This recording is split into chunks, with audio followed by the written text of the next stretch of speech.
Okay, hi. Yes, we are live Thursday night, almost 9 p.m. Pacific, and my kid went to sleep early. I'm home alone. I have a couple of things that I need to do in the kitchen. I'm happy I can be your distraction. I'm gonna do some stuff out here. I probably shouldn't stay up too late, but I thought I would come on while I'm doing my multitasking. I couldn't get that open. It's fine. And then I don't know if I'll stay on much after that. I did just get home. I'm still in my sweater for the day. Oh, YouTube, you can't see me. And I'm wearing shorts so I can be comfortable. And yeah, I'm gonna just hang out for a little while because I have not been live in at least a fortnight. And so yeah, here we are. We're gonna hang out for a little bit. If anyone's around, I know it's kind of late for me, for you. I don't know where you're at, but I'm assuming it's not that early for you. I might make my lunch for tomorrow. Long sleeves and shorts. It's a look. I love it. So yeah, let me think. So new podcast episode out today. The new podcast episode is kind of a yucky one because it's about children and coercive control and how abusive people will do many things, covert or otherwise, to try to separate you from your children and sever the probably natural bond that you have with your child because they don't like it. I will be drinking Peaceful Spirit tea. I went to Whole Foods today, and I went with my son after his learning center homeschool program thing, and I went hungry. And Whole Foods is not a place to go when you're hungry. Like, I do not have that kind of money. I don't have the kind of money to shop at Whole Foods when I'm hungry. And I ended up buying several things of tea. But I'm trying to drink more tea because I don't drink caffeinated coffee very often anymore. And so I'm sort of trying to drink more herbal tea when I have cravings for coffee. I just don't love tea as much. So it's not easy, but I'm going to do it anyway. That's awesome. LOL, hi. It's okay-ish. I'm okay-ish. Currently sat on my bathroom floor freaking out after a trauma dream. Oh no, that's the worst. I'm so sorry. Oh yeah. 4:50 a.m. for me in the UK. I've been awake since 3 a.m. I have been there. You don't want to go back to sleep because you do not want to continue that dream or something like it, and you're just like trying to ground yourself again. So I'm happy that you're here, and I hope it helps for you to be able to hang out for a little bit. Kat, are you okay? You said you needed a distraction as well. So what's up, y'all? What you feeling? Tell me what you're going through. Ask me questions. Yeah, I'm still over here. I'm still posting away on my coaching channels. I've been a little bit quieter on my non-coaching channels because I'm at a weird place in my life. But that's okay. Life ebbs and flows. It's okay to be there. It's okay to be figuring things out. It's okay for things to not be perfect. That's something that I'm learning to kind of just like process through versus like a lot of times I feel like with ADHD and other things that we deal with, we feel like whatever we're going through in the moment is going to be forever. And that can be really hard. That can be really hard to like sit with. I did buy too much tea. I did. If anyone wants to come over for tea, I have plenty. So please just come on over. Just kidding. If there are any stalkers in here right now, please don't do that. That was not an actual invitation. You are not welcome here. I have enough. I have had enough of that in my life. I've not had one in ages, and this has scared me a lot. I'm trying to see it through without numbing it. Yeah. And that is unfortunately part of the healing process, right? Is like learning how to work through those things without having to grab a pill or a bottle of something. I drank a lot while I was being abused. And I knew during that I was gonna have to quit drinking. I was never an alcoholic. I was never, there was never any time that it was like a real concern that like I was gonna have to go get help or anything like that. But I was coping with alcohol a lot, and I coped with a lot of like other ways, like shopping and things like that, that on the surface aren't harmful, but as coping mechanisms, it's not great. Oh, that was hot. So, yeah, it's really hard. Whatever helps. I'm sure you've had a little bit of practice at least getting through that. And everyone's different. So, whatever helps to get through this little time.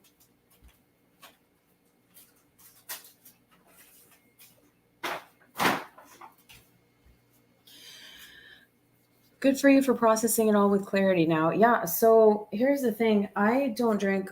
I'm not sober. I don't want to say that I'm sober because I will once every blue moon have a drink with a friend. Very, very like months will go past. I don't want alcohol. I don't need alcohol. I don't think about alcohol. But I'm not technically sober. But like, it's really weird being in this like where you're healing and things come up and you just and you know that like you're just gonna cope now, and so you're like the other day I was really upset. I think these are really too big for my child, but it's gonna have to work.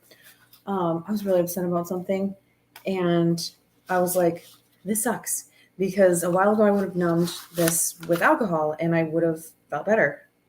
But now I have to feel everything.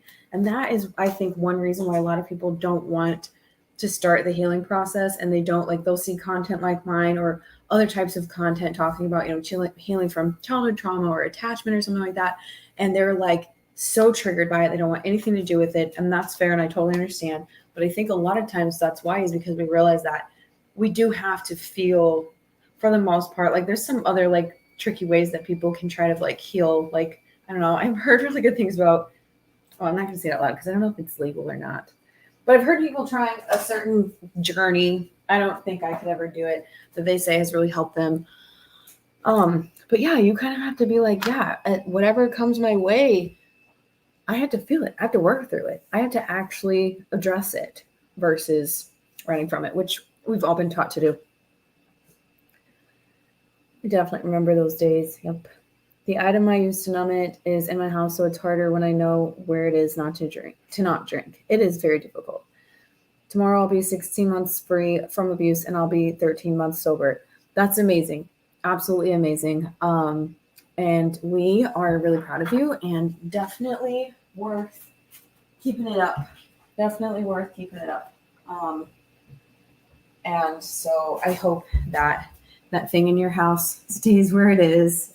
But it does sound like you're going to get through it. And I hope that that's not like putting any pressure on you. But you're working through it, and we're here hanging out with you at least for a little bit.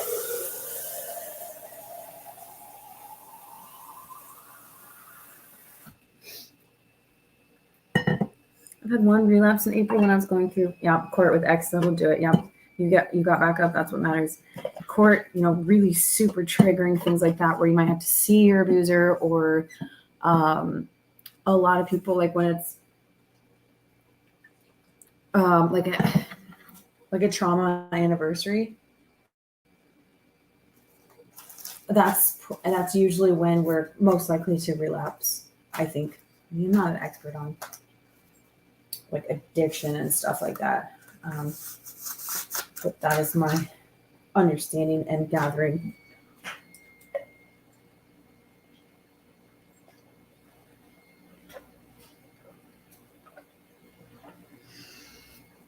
I relapsed from something in March, so I understand. Yeah. It's easy. It's easy to do. It's easier to give in than it is to keep moving forward with what you're working on. It's very difficult to to stick with what we've committed to do with turning away from these coping mechanisms. But it's definitely worth it. Okay, my next chore that I need to do is scrape the bacon grease out of the air fryer. So I figured something out. If I want something for myself, I figure out a useful reason for it.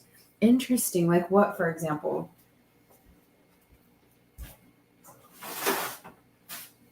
Okay, all right. You sure in the trash can? That's fine.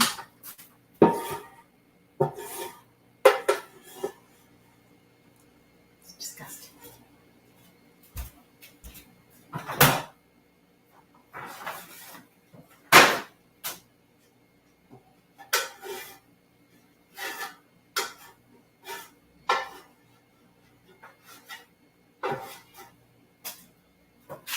Ugh.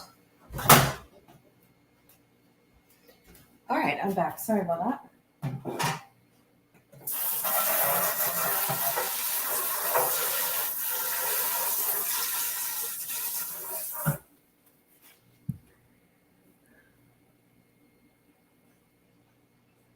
Recovery from anything is extremely hard, but so worth it. Absolutely. Court was rough. It sent me spiraling and ended up in hospital on a 72-hour watch.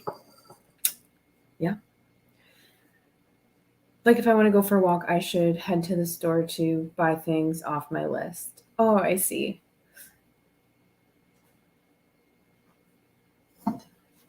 That makes sense. That's a cool idea. I'd be curious to know how you repair the damage done with your relationship with your child when an ex has visitation and consistently speaks negatively, divisively about you to your child. How do you repair that? How old is your child?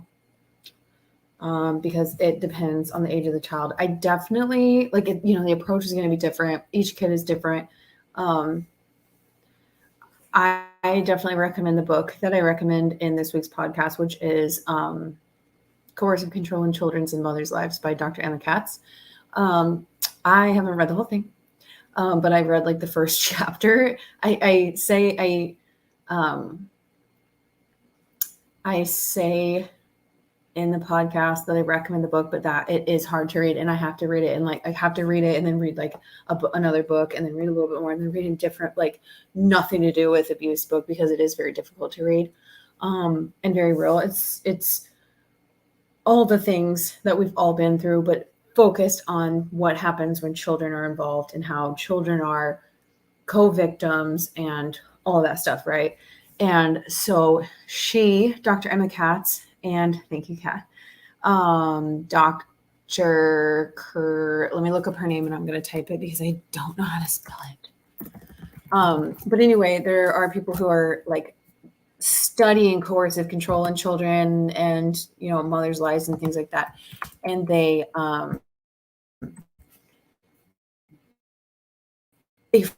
fully believe that, that the relationship can be mended. I follow these people on Twitter. So if you don't use Twitter, okay. I feel like I'm not an expert on like all ages of children and what to say to each child at what age and stuff like that. But I feel like younger is better. Like younger, you have more time and less longevity of damage done.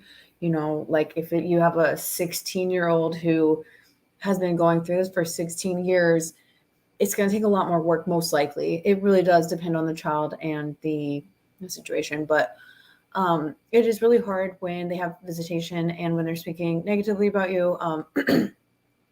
I don't know how your child is treating you and acting towards you, because a lot of times they will act out against you because they see someone else doing that or someone else talking about you. So they're just like, okay, whatever. But there needs to be, and I'm not saying that you're not doing this or that you're doing anything wrong, because we're all just trying to survive out here when we're in these situations, but there needs to be talks with the child about the situation. Like you can't obviously sit there and be like, your other parent's abusive and your other parent is horrible and your other parent is, Like, you can't do that, right? You have to sit here, unfortunately, and be like, you don't have to say nice. You don't have to be like, we love that parent so much, but like, they're gonna feel even weirder if you're trashing their other parent too, and it's like putting them in this weird, like they're in the middle.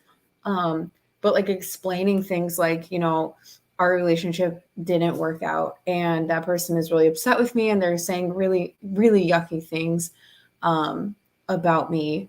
And I know that you have to listen to those things. And if you have any questions for me about what they're saying or why, like, I'm happy to talk to you about that. Please don't ever hesitate to ask me.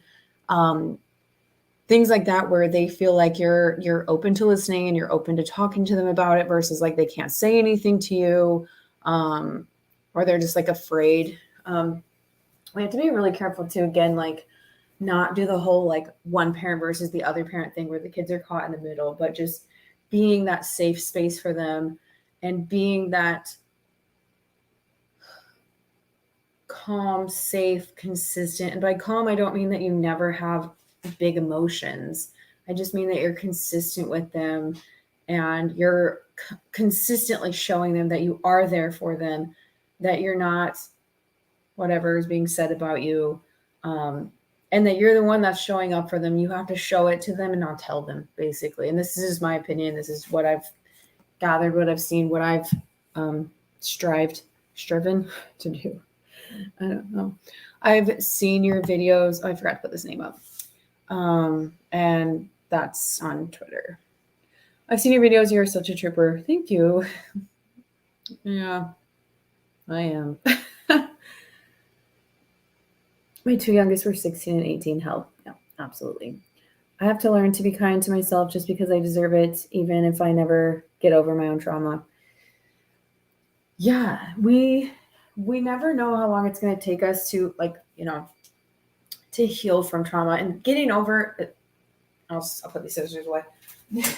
Getting over isn't like, I'm not trying to like, don't say that, but getting over something isn't really how this works or how it feels. Like, people will tell us like, you need to get over it, you need to move on, you need to this, you need to that. It's really,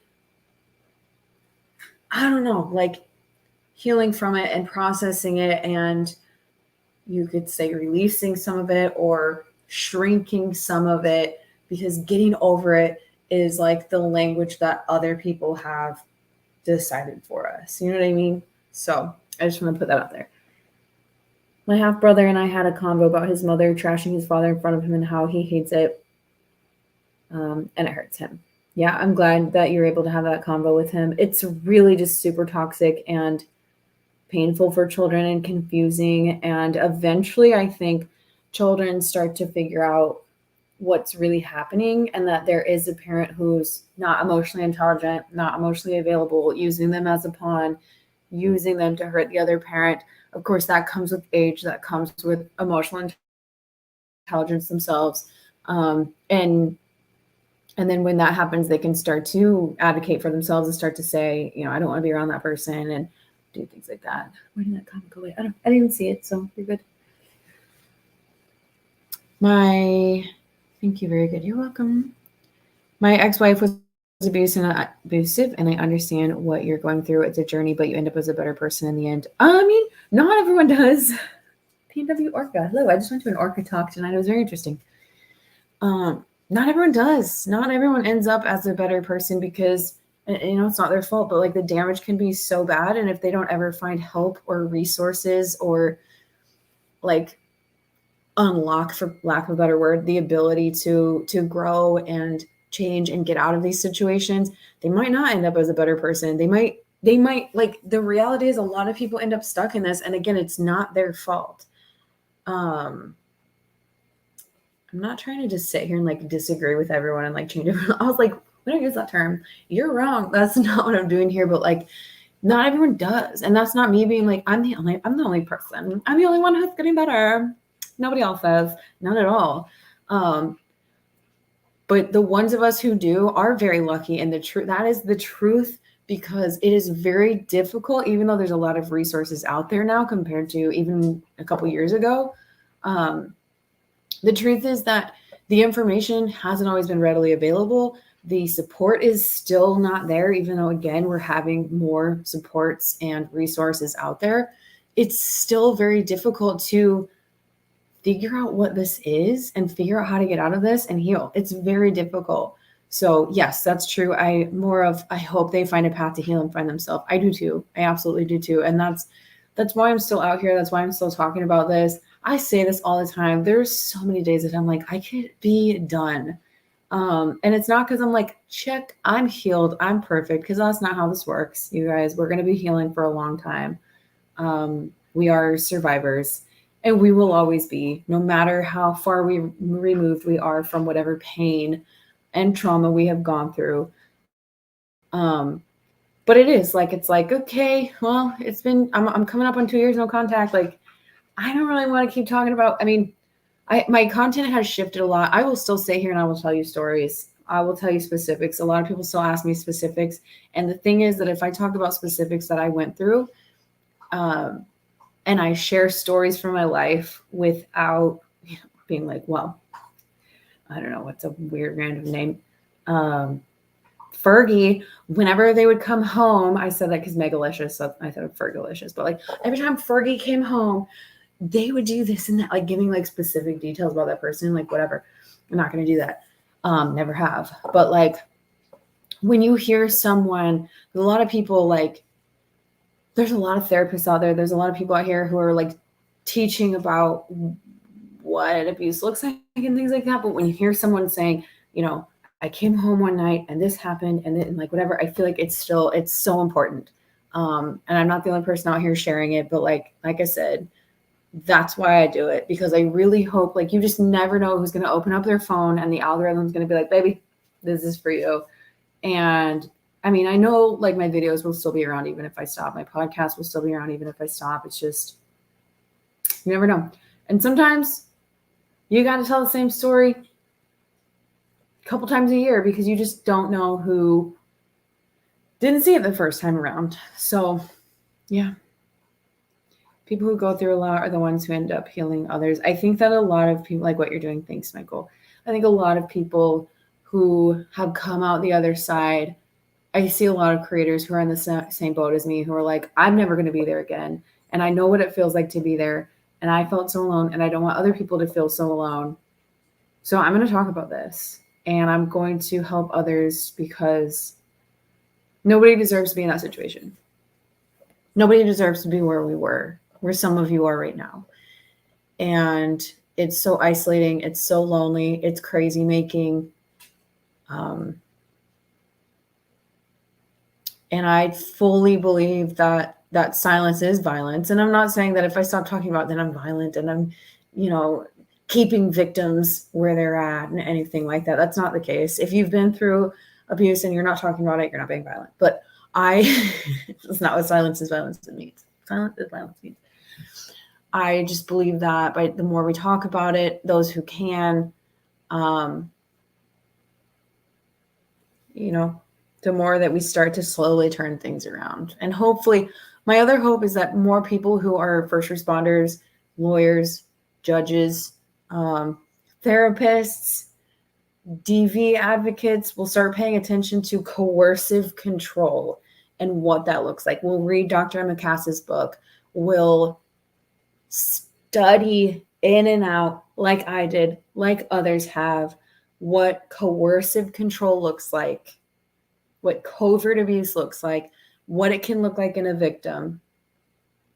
Study it like your life depends on it and start responding differently to 911 calls, to people coming into shelters, to people calling hotlines. We need to have so many people educated on this and turning things around.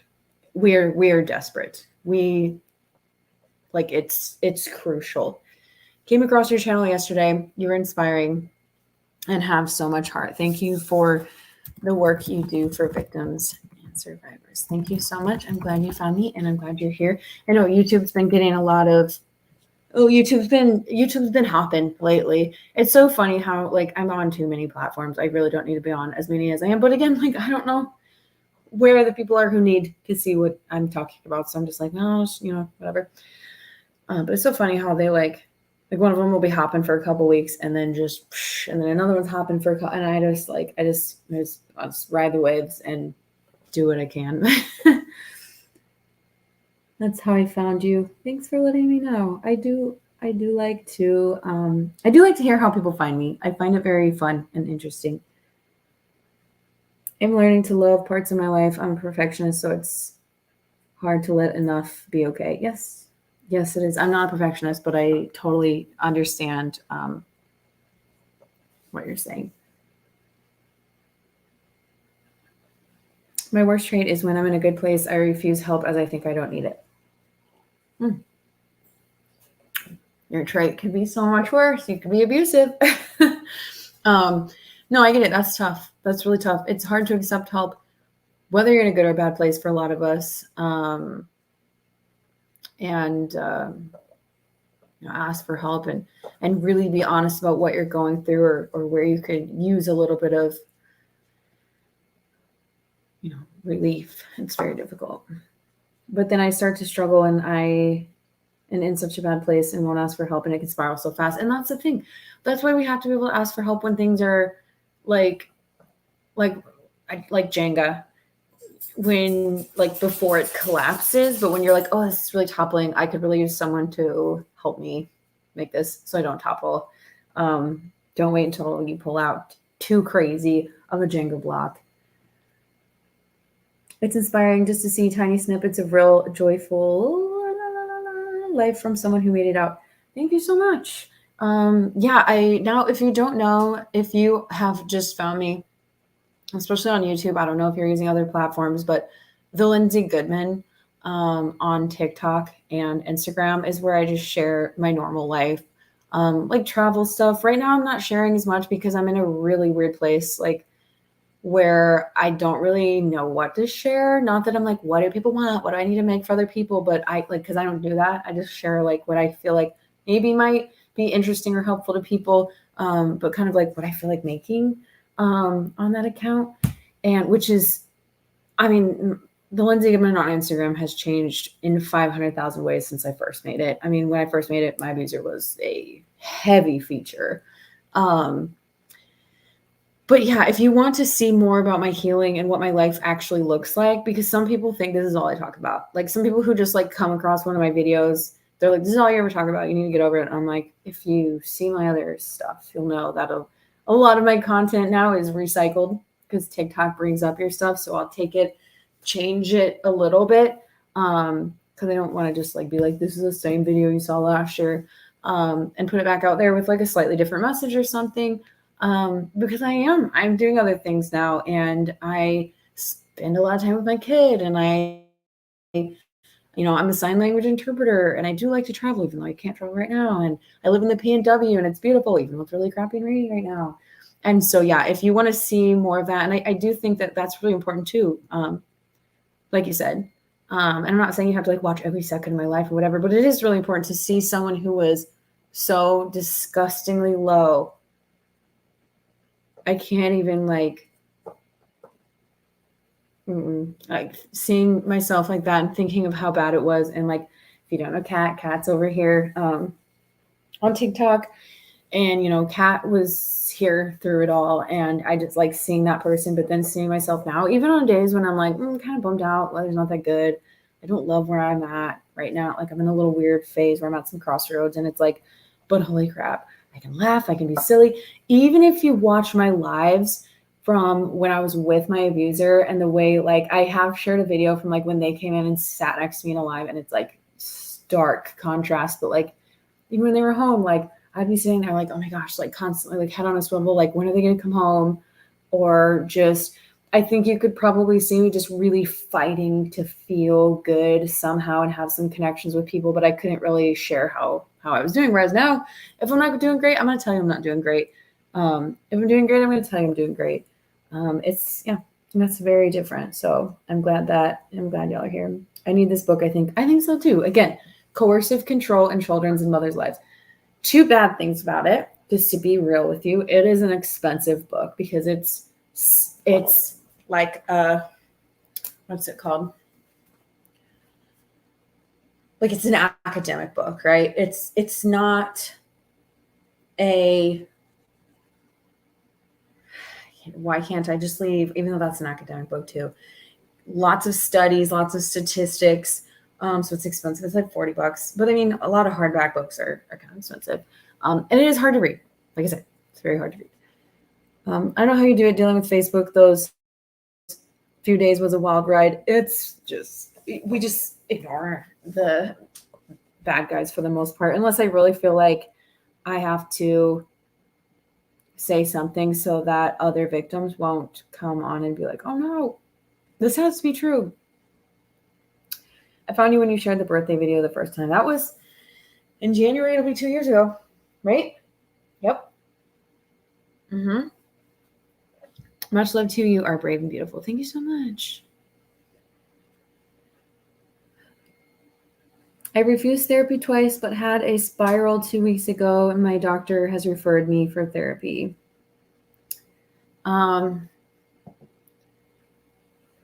Do you have any, I don't know if you want to say anything out here, like as to why you're refusing therapy, but just so you know, I'm not a huge fan of therapy. That doesn't mean that I'm against therapy or I don't think that it's good for some people. I'm not a huge fan of therapy. So I'm not like, why might you go to therapy? Just go to therapy. So if you want to share why you don't want to go, you can. And maybe we can help you work through that. But if your doctor referred you for therapy, what's your plan? Are you going to go? Are you going to not go? Do you, and it will transcend all the noise. Yeah. I mean, at this point, like I said, I'm still out here posting on my abuse channels and I'm still creating the podcast and stuff. I've come up with ways to make it so that, it's not taking up my life. Like when I was just doing this and it was on the Lindsay Goodman Instagram as well, it took up a lot of my life. And I think at the time it needed to. I think, the things that I was working through and, I just felt it so much like more strongly than I do now. Like I still feel it's still in there. I feel things I'm like, I should share about. I want to talk about this more. And I probably will for a while. But there are times that I had to get, it was like the toxic that I just had to like bleed out. But yeah, I have found ways to make it so it's just a little part of my life. Like with the podcast, I'll set aside a time to do like 2 or 3. And it's not because I don't care about the podcast. And it's not because I'm like, I have to get this over with, but I don't want it to be something that it's just like, this is like, I got to like trudge through this or whatever. I do. I like making the podcast. I enjoy making the podcast. I enjoy sharing that with all of you. It's my little baby. I'm almost to episode 100. It's not a big podcast. I don't really make money off of it. But I do still enjoy it. It's just, I am a whole human like we all are. We are all our beings that are human. Exactly. The lows aren't as low and the highs are higher than when you're in it. Yes. And the lows are okay. And that's the thing for so much of my life. If ever I was feeling something yucky, like we talked about in the beginning of this live, I was running from it. And now I'm just like, I'm in a funk and it's going to pass in a few days because I don't have, depression or anything like that, where it's like, it's not going to pass in a few days and I really need some help and I really need some other stuff. And if you have depression, that wasn't me being like, not at all. I know that these things are going to pass and it's just my body or my brain or something telling me that, there's something off, there's something that I haven't dealt with, or I'm going through something difficult, or the weather changed, or my period is coming or something. And I'm just like, it's okay. You can feel yucky. You can have a couple low days. Like, that sounds like I'm trying to hit you. You have 2.5 days and you're going to get up, honey. It's just like, it's okay to just ride it out. Which is so much grace that I didn't always have for myself. Gosh, let's just diss on my diagnosis. Why don't you? Anyone else have one that I can trash? Just kidding. That's not what I'm doing. I was saying, for me personally, which I know I don't have to clarify because I know that's not what it is. So it's like, okay, please give yourself grace. You've helped so many people. Thank you. Oops, I'm back. And I am so honored to have been there with you through it and see you grow so much and be happy. Thank you, Kat. And I'm so proud of you. Thank you so much. And I'm really thankful that you stuck with me through it because I know that there was a time there that you really could have like things that were happening. You could have been like, Lindsay's toxic. Lindsay's the problem. Like, I know you know what I'm talking about. And you could have totally just been like, I'm not going to follow her. She's whatever. nothing like so serious that it was like Lindsay's a liar and Lindsay's. It was just like that. You might have been like, what's going on here? But then you were able to like see what was going on. I started talking about things. You saw it for what it was. It all made sense to you, and I'm really thankful that you like stuck with me through it all. Because we are not ourselves when we're being abused. We do not make choices. Like I have really lately been thinking about how my marriage ended, and because Tuesday would have been my 8-year wedding anniversary. And if you follow me on Instagram, Lindsay Goodman, I did a post about it and how I feel and how it can be bittersweet. And, I wouldn't remarry my ex-husband for anything, but sometimes it makes me really sad. Sometimes I look at him and I'm like, damn, like, why is this the way that life went? Again, and it doesn't mean that I'm like, oh, I just wish we were together. It's just like, man, this crazy. Like 8 years ago, like we never would have thought that this is where we would be. But in a lot of ways, it's way better. Anyway, that's what I talk about. And what the heck was I going to say? Why was I talking about that?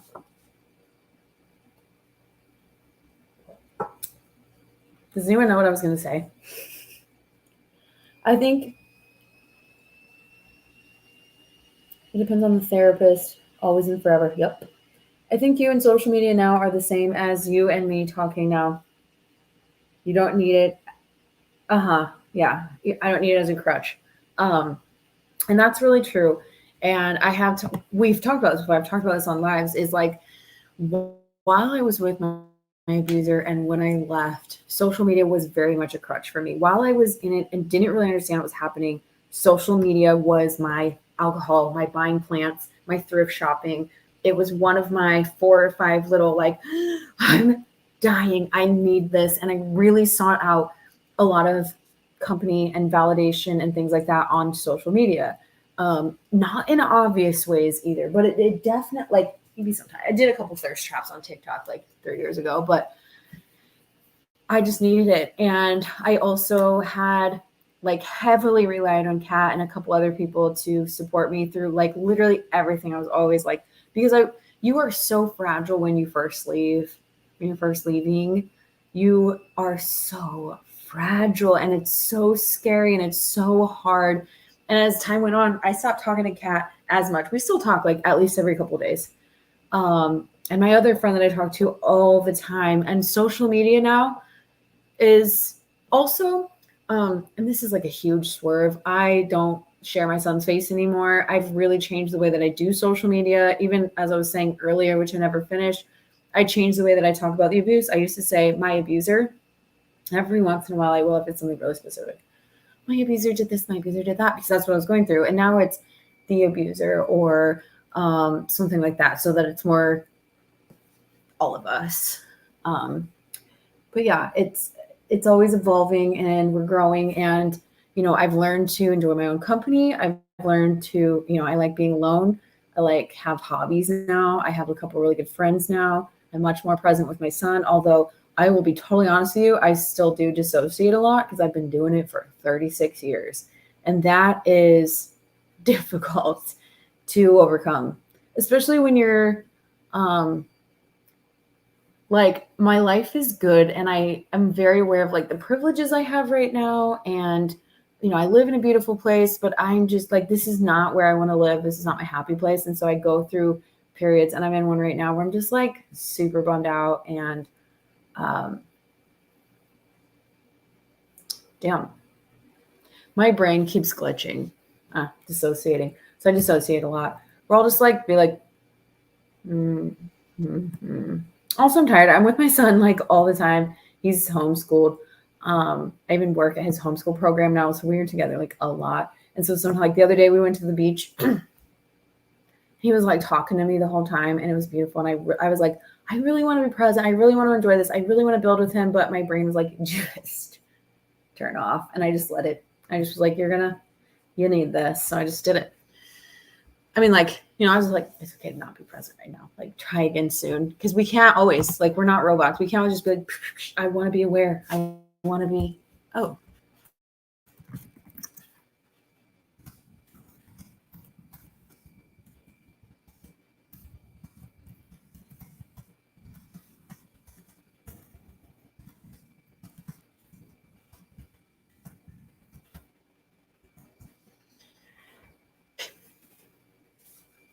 My refusal was out of fear of talking about what happened and bringing up memories I've blocked out. Yeah. And so that's a very real thing. Therapy, even coaching, I'm not going to say it won't help because it can help and it can give you nuggets and it can give you some tools to use and recall when you are ready, right? So let's say you have a coaching session with me and you're not ready.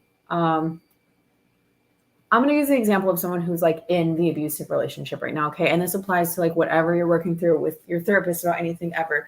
But you're sitting with me across from me on the computer. And I'm giving you these little nuggets of information and tools and everything like that. And you hang up and you're still with your abuser and it takes you 6 more months to leave, which is normal, right? In 6 months, you might still take those things that I told you. They're going to like, as the fog finally starts to clear and you're getting to the point where you're like, I might actually have to leave, you're going to remember what Lindsay told you. And you're going to be like, okay, there's that tool. Okay, now I need to research a little bit more about this. Maybe you call Lindsay again. Maybe you call someone else. Maybe you get a book, whatever it is, right?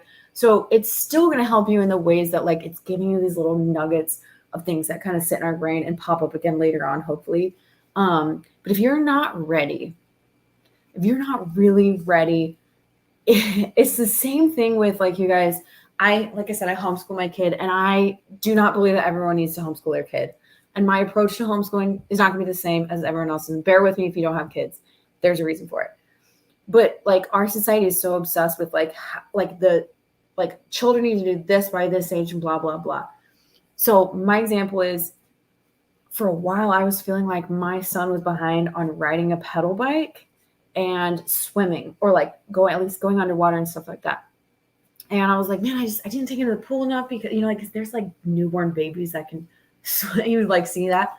And like, he could have been riding a pedal bike sooner, but I just didn't work with him that much. And I was like, man, I'm behind because like you get so much pressure as a mom, everyone tells you exactly what has to be done. He cracked the code on both of those things when he was ready, right? Developmentally, humans crack codes when they're ready with guidance, with whatever, blah, blah, blah, right? But it's the same thing with therapy. When we're not ready and we are sitting there clenched up, hoping they don't ask the question that's going to just like tear us to pieces, we're not going to get what we really need from therapy. And you might not be able to, you might not be safe with that therapist. That's the other thing. You have to be with someone who's really safe and trauma informed, and you're able to break and you're able to let all that stuff out with that person. Hi from New Zealand. Hello. Hi, watching from the UK. Hello. Welcome in, both of you. It's a roller coaster. I think everything is all right, and then it's not. It makes me think it's me. Absolutely. And that's how it goes. It is a roller coaster. And it's not fun. I am really behind. I'm really behind. Sorry. Toxic positivity is the highway to self-loathing. It's not good, is it? I got plenty. You're welcome to send me your list. Okay, so I'm really behind. I'm going to try to catch up here. It's so easy to feel like we're the problem, and people know that, and they know exactly how to make us feel like we're the problem, and it works. You see that. It works. Abusive people know what to do, and then society also helps contribute to that message, and our own trauma does. Yeah, but you and I talked about it, and I understood. Absolutely. Honestly, you've opened my eyes to a lot of things, sometimes painful things, but always needed. Yeah, thank you for saying that. I know it really sucks. Sometimes, like, especially in the podcast, I'll be like, oh, I really don't want to trigger anyone, or I don't want to like whatever. But it is like I fully believe, like, feel it to heal it. Sounds really cheesy, but I fully believe that we do have to feel it to heal it. But again, sometimes we're not ready. And so I know it can be really hard when you're scrolling and you see something from me or another creator and you're like, no. And I had that happen to me too. I had that happen in the very beginning. One of the things that was a huge realization to me was that I was repeating the pattern in my relationship with my mom, which that kind of came to me. We were in a fight. We were in a huge argument. And all of a sudden I had a flashback to a huge argument with my mom. Actually, it wasn't a huge argument. It was a fast argument. It was bad one though. And I was like, fudge, this is my mom. My mom's not like this anymore. And I'm not like this with my mom anymore. And so I was able to sort of like pull back and when the arguments would happen, be like, this is not my mom. This person does not have power over me. I do not need to repeat this pattern. That was one. And then another one was, like when you keep dating emotionally available people, it's probably because you're emotionally unavailable. And I was like, dating emotionally unavailable people, it's probably because you're, and I was like, slap. Oh, I was not ready to hear that. But very true. I am not, like, I always thought I was emotionally unavailable because some relationships I've been in, I've been the anxious person, not all. Some I've been secure. I don't know. I have flipped from anxious to avoidant with people. Because your attachment can change depending on who you're around and what's happening to you. Although I think a lot of people do have like a pretty standard one until they start to heal and work on it and stuff like that. But it can change. And yeah, I should probably go to bed too. My brain's starting to just like fry. But yeah, I was like, if you date someone who's emotionally available and safe and secure, and you have to actually be raw and open and real with them versus someone who is also emotionally unavailable, like you're dating an avoidant person, you're safe. You are safe because that person's not going to try to chip away at your trauma and try to heal with you because that person's running from their own trauma, right? And that was like a huge slap in the face. So I totally understand what you're saying. We are humans, even out of abuse situations, we are gaslit by our society. Yep, and ourselves. After all that, we tend to gaslight ourselves, and we have to really retrain our brains, which was a podcast topic like 2 weeks ago. Between me not wanting to feel like a burden and you being busy, we don't talk as much. Yeah, we're trying, though. We're working on it. I know what you're going to say, but you know me. This live has definitely helped. I'm now out of my bathroom and back in bed. Hopefully be asleep soon. Oh, I'm so glad. Yes, definitely get some rest. I had the worst experience after posting my son years ago on Facebook. I ditched the entire platform. It's not good. It's very scary. There's about 14 reasons why I took my son off my platform, and it's not good. The connections between where you are and where your soul wants to be. Yes. Thank you for seeing me with that. I think it's hard when I know how happy / how calm I can be in other situations. And it's not just when I'm in Spain, although that is where I want to be. There have been other times where I'm just like, I feel so calm here. I want a different kind of lifestyle, which is difficult for me to do here. And yeah, it's hard when you know that and you know that you could have it, but you can't right now. So everything okay? Yes, Kat. I know it's been a couple minutes. My son's dad is on a flight right now. He was just asking if we made it home tonight. So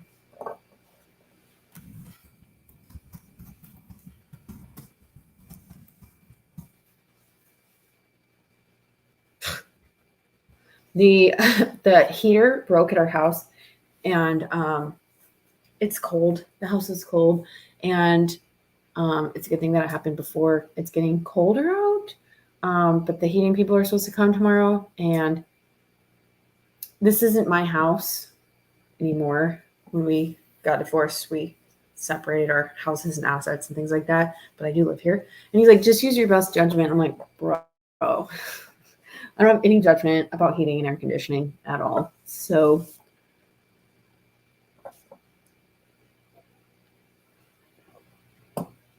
I've spent about 12 years thinking I'm the problem, but the last 6 months have been eye-opening. Yep. A lot of us very early on have been made to feel like we're the problem. And we're not. Like in my family, I was the problem, but the real problem is that my parents weren't emotionally available or at the time emotionally intelligent enough to deal with the things that I needed from them, which was love and affection and honesty and safety and like basic things a child would want, which is what I try to give my child. Okay, I love you. Okay. I am going to go to bed. It's been almost an hour, and I just want to say thank you for hanging out with me tonight.